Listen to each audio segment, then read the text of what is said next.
So, hi guys, pag-uusapan natin yung common na pag-aaway ng mag-asawa at ng magjowa. So, ano nga ba yung madalas na pinag-aawayan ng magjowa? Mahal. Sagutin mo ako, ano yung madalas na pinag-aawayan ng magjowa? Ano yung madalas na pinag-aawayan ng magjowa? Ha? Pira? Pira talaga pumasok sa isip mo? Pira. So, madalas na pinag-aawayan ng magjowa ay pera. So, kayo, ano yung madalas na pinag-aawayan nyo? Sa akin kasi, hindi sa akin problema yung pera eh. Problema ko yung pera, pero pag-aawayan yung pera, hindi. Parang ano sa akin, ang problema ko lang talaga sa lalaki is yung pag hindi nakikinig sa akin. Yung talagang problema ko. Na kahit anong sabi mo eh, parang baliwala, hindi ka papakinggan. Parang iniisip, napakalam ko sa'yo sa mga sinasabi mo. Parang ganun. Yun ang kinaiinisan ko sa lalaki. Doon ako na, doon ako nabubisip. Yung minsan naiisip ko nga na wala pa talagang matinong lalaking kausap. Pero gusto ba talaga nila? Gusto ba talaga nila? Nasaan yung respeto nila sa partner nila? Diba? Nire-respeto mo sila pero parang hindi ka nila nire-respeto. Ayan. Ang hirap ng ganun. Sa akin pag pera, kung wala kayong pera, hindi maghanap kayo ng pera. Diba? Kapag aawayin yung pera, wala na akong mangyayari. Walang mangyayari sa buhay niyo, walang mangyayari sa relationship niyo. Pera pag-aawayan niyo. Kung wala kayong pera, maghanap kayo ng pera. Hanap kayo ng trabaho. Hanap ng pagkakitaan. Diba? Ano magagawa natin kung walang pera? Give and take. Ganun lang. Pag may pera yung isa, ibibigay yung isa. May pera yung isa, bigay naman yung isa. Kung kailangan ng isa, huwag lang magdamutan. Ang problema yun. Hindi yung pag-aawayan. Ang common na problema ng babae sa lalaki is ano yung sinabi ko.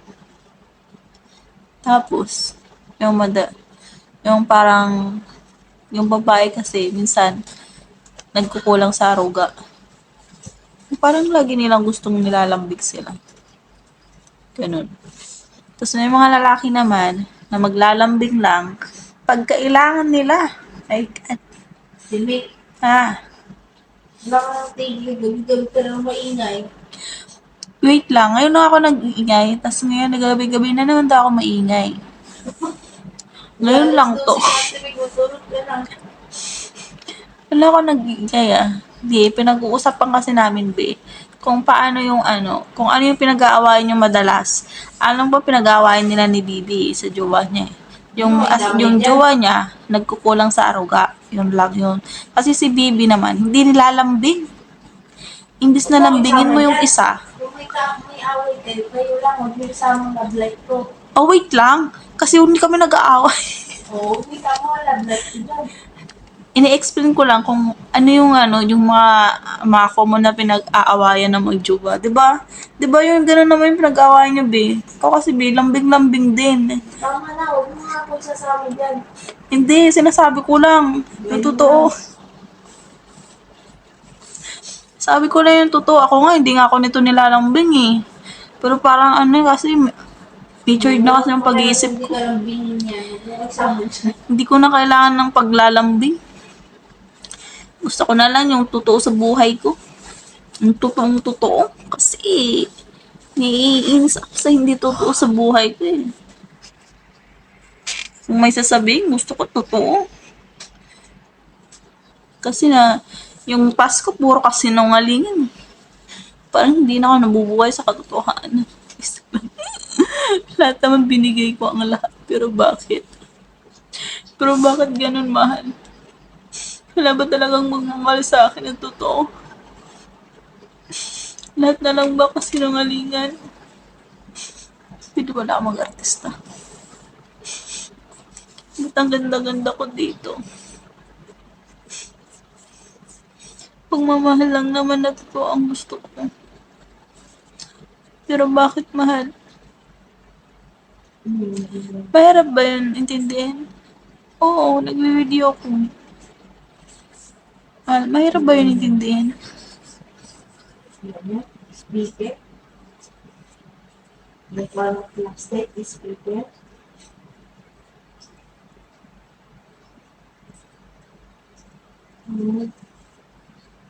Mahal, Hindi mo pinagtag ang plastic na.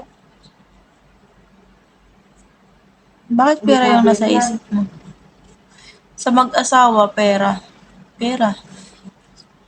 Siguro, sa mag-asawa, kapag nag-asawa na kasi kayo, tapos may anak kayo, tapos wala kayong pera, syempre, iinit ang ulo ng bawat isa.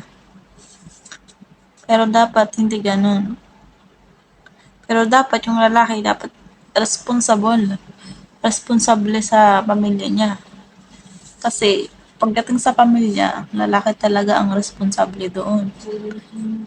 Lalo na kung kaya madalas ngayon yung mga babae naghahanap na talaga ng trabaho. Kasi mga lalaki irresponsible na. Alam mo yung kung dati, mga sinauna, yung lalaki talaga yung naghahanap buhay para sa pamilya. Tapos yung asawa, yun ang mag-aalaga ng anak at mag-aalaga ng asawa. Babantay sa bahay. Kaya nga, ilaw ng tahanan eh.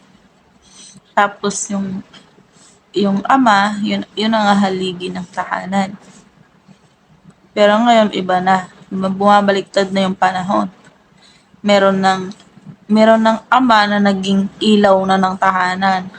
Meron na ring ina na naging haligi na ng tahanan. Di ba, mahal?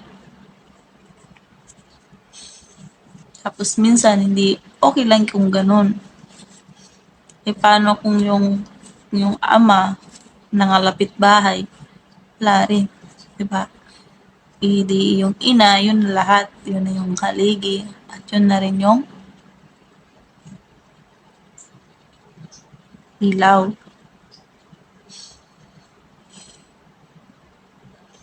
Tingnan mo, ang ganda ko dyan, di ba?